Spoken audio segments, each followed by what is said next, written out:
और मेरी कोई सोशल लाइफ और फ्रेंड्स नहीं है। तो एज यूजुअल जब मैं वापस आया मैंने कुछ लाइट स्नैक्स लिए और एनिमे देखने में मगन हो गया। मैं उसमें इतना घुल गया था कि मुझे पता ही नहीं चला कि अंधेरा हो चुका है।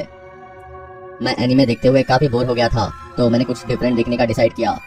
मेरे सारे क्लासमेट्स डार्क वेब की वीडियोस के बारे में बात कर रहे थे, तो मैंने सोचा क्यों नहीं। मुझे कोई आइडिया नहीं था कि उसे कैसे एक्सेस करते हैं, तो मैंने गूगल पे सर्च किया। मैंने पढ़ा कि कैसे regular browsers dark web access नहीं कर सकते। मुझे एक ब्राउजर डाउनलोड करना पड़ता जो सर्च इंजिन्स में डिटेक्ट नहीं हो पाता और मुझे पूरी तरह एनोनिमस रखता। कई वेबसाइट ने सजेस्ट किया कि मुझे वीपीएन यूज करना चाहिए ताकि मेरा आईपी एड्रेस छुप जाए, और मैंने सोचा कि ये बात भी ठीक ही रहेगी। मैंने सजेस्टेड ब्राउजर डाउनलोड किया और रैंडमली स्क्रॉल करने लगा। मैंने देखा लोगों ने वीडियोस अपलोड की हुई थी, एक्सट्रीमली अनसेटलिंग वर्ड्स। वहाँ पर कई फोरम्स भी थे, जैसे कैनिबल्स फोरम, जो लोगों को खाने और लोगों को खिलाने के बारे में था। कई लोगों ने वहाँ पे चैटिंग की थी जिसमें लिखा था कि मैं चाहती हूँ कोई मेरा मांस खाए, मैं रसदार और कोमल हूँ। मैंने फिर एक साइट देखी जिसपे एक औरत इस बात से डील ही नहीं कर पा रही थी कि उसके बच्चे मरे हुए पैदा हुए। वो पेट मरे हुए बच्चों से भरा हुआ था जिसमें उन पे कपड़े पहनाए हुए थे और बेबीज कॉट्स में रखे हुए थे।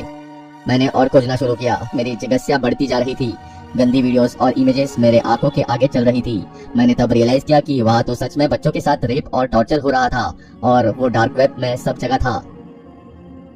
उनके पास लाइव कैम्स भी थे।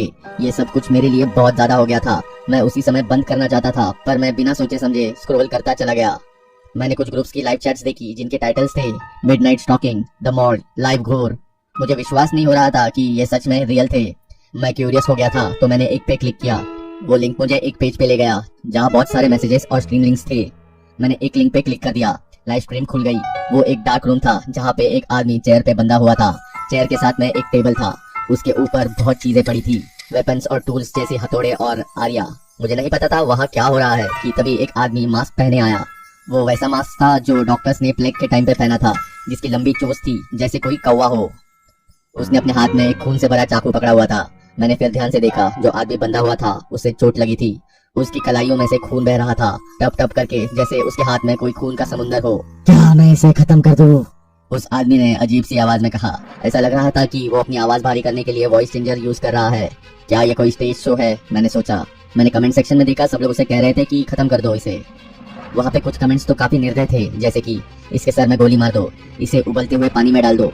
पर ज्यादातर लोग उसे एक्स से कटता हुआ देखना चाहते थे। मेरी बॉडी जम गई जब मैंने देखा कि उस आदमी ने एक्स ऊपर उठाया और जो आदमी बंदा है उसके सर पे ले मारा। एक्स उसके सर में अटक गया और उसके सर से खून की बौछार हो गई। वो आदमी अब मर चुका था, फिर भी दूसरा आदमी उसके सर पे एक्स चलाता ही जा रहा था। मैं उसके मरने की आवाज सुन सकता था।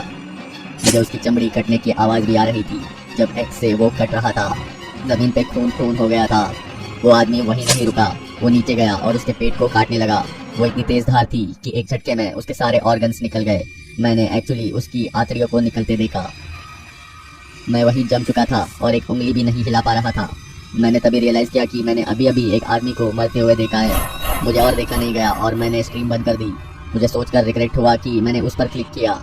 मैं वो तब तक क्लोज करना चाह रहा था, पर वो क्लोज नहीं हो रहा था, बल्कि वो मुझे और पेजेस पे ले गया जहाँ और भी ज्यादा गंदी वीडियोस थी। वहाँ पे बहुत सारी रोज थी, हर रो में 4 से 5 वीडियोस थी। सबसे ज्यादा घटिया बात ये थी कि वो ऐसा लग रहा था जैसे कोई सीरीज हो। मैं स्क्रॉल करता चला गया, ये सोच के कि शायद कोई एग्जिट बटन दिखेगा, पर कुछ नहीं था। ये वही आदमी था जिसको मैंने अभी मरते देखा। पहली पिक्चर में वो बस कैमरा की तरफ देख रहा है और बिल्कुल नॉर्मल है। उसके बाद उसकी पिक्चर थी जैसे कि वो सड़क पे है, फिर उसकी तस्वीर सोते हुए थी, और फाइनली वो वीडियो जो मैंने अभी देखा, वो वीडियो अभी अभी अपलोड हुई थी। जब मैंने उसके नीचे देखा तो वहाँ एक और रो बन चुकी थी। पहली फोटो मेरी थी, वेबकैम में घूरते हुए, और सेम कपड़े जो मैंने अभी पहने हैं। मैं डर के मारे पावर बटन दबाने लगा, तब मुझे एक बीप सुनाई दी और नोटिफिकेशन आई। उस पे लिखा था, हम तुम्हें देख सकते हैं। फाइनली मेरा लैपटॉप बंद हो गया। अब 3 दिन हो चुके हैं, पर मैं अभी भी इधर उधर देखता रहता हूँ। एक रात मैं सोने की कोशिश कर रहा था, मेरा फोन बजा और मैंने नींद में देखा कि वो एक मैसेज था। वो मेरी वीडियो थी, मेरी वीडियो उन एग्जैक्ट कपड़ों में जो मैंने अभी पहने हैं। मैं वही जम गया था और सांस भी नहीं ले पा रहा था। फिर एक आवाज आई मेरे बेड के साथ से, किसी के कदमों की आहट हॉलवे में जाती सुनाई दी और फिर गायब हो गई। सहमासा मैं उठा और लाइट्स ऑन की। मेरा दिल जोर से धड़क रहा था और पूरी बॉडी कांप रही थी क्योंकि मुझे बहुत झटका लगा था। मैं बहुत ज्यादा डर गया था क्योंकि कोई मेरे बेड के ऊपर खड़ा था जब मैं गहरी नींद में सो रहा था। मैंने तुरंत पुलिस को कॉल कर दिया और बाहर देखने के लिए झांका कि वो कौन था। मेरे फोन में ना सिग्नल्स थे ना बार्स। डरा सहमा सा मैं बाहर भागा, दूसरे इंसान को ध्यान में रखते हुए चुपचाप लॉन्च में गया।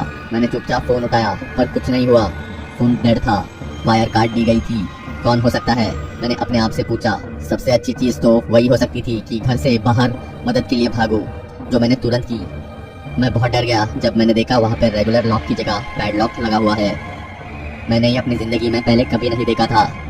तुम क्या चाहते हो, मैं जोर से चिल्लाया, आधा डरा हुआ और आधा गुस्से में। किसी ने मेरे बाल पकड़े और मुझे खींचना शुरू कर दिया।